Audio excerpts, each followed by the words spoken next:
thing I wanted to add was that this is why the Spanish in the movie is so important.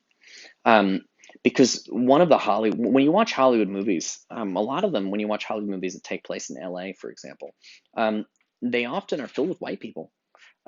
Just like you'll watch TV shows about Brooklyn and it's filled with white people, because these are the images that Hollywood produces. This is kind of all white world. I grew up in Texas, and they always talk about cowboys in Texas. It's all about cowboys that built the old West, or built Texas. Texas built by cowboys. Whenever you see images of cowboys, it was white.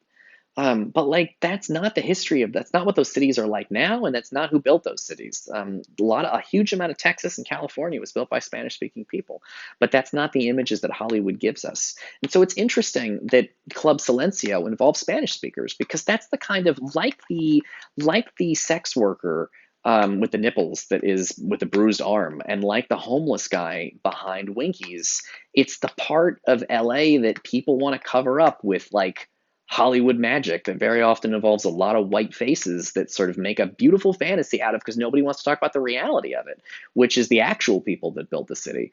Um, and it includes Spanish speakers. That was a huge number of that. It's a huge number of Spanish speakers that helped build these cities, that helped build Texas. And it's a lot of black people in Brooklyn. But oftentimes when you see shows take place in Brooklyn, it's like all white people, because Hollywood creates these images that don't match reality, and that's one of those. It's all a recording. None of this is real. No, I banda. The and this is especially interesting in Laura Herring's character. So Laura Herring's character. Notice, by the way, she takes the name Rita, but Rita was from a poster for the movie Gilda. Why? Because Rita Hayworth was famous for playing Gilda. But Rita, if you remember from our from Rita Hayworth, if you remember from our Gilda lecture, it's not her real name. Her real name is Margaret Cancino. So Margaret Cancino is a real person who takes the stage name Rita Hayworth, and then Rita Hayworth pretends to be Gilda. And then she said that men go to bed with Gilda and they wake up with Rita. But they don't wake up with Rita. They wake up with Margaret Cancino. So, right, those levels of reality where a real person takes a stage name, so they have one kind of they have one name, but then they take another name for Hollywood, and then that gets them acting roles where they pretend to be other people. Do you see how those levels of reality are just like that camera shot that pulls back where I think the girl is singing, and then I realize she's in a recording studio, and then I realize the recording studio is fake for the movie The Sylvia North Story, and then I realize the Sylvia North Story is fake for the movie Mulholland Drive?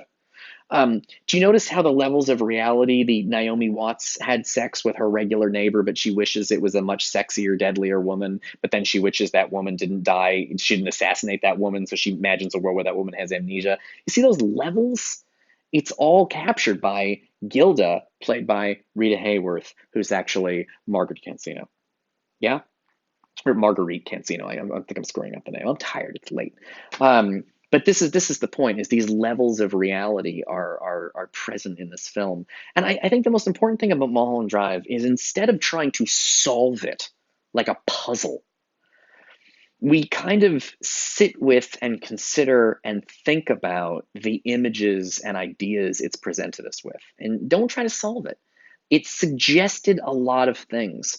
Think about the different things it suggested. It's okay if it suggested contradictory things or things don't make sense.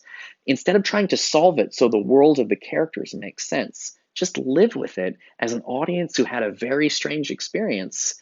It might be better to kind of live with the mystery. And that will be the theme of the final movie in class, which we will see next week. Okay, now I'm done. Thank you for watching Mulholland Drive. Did anybody get this far? I have no idea. I love you all.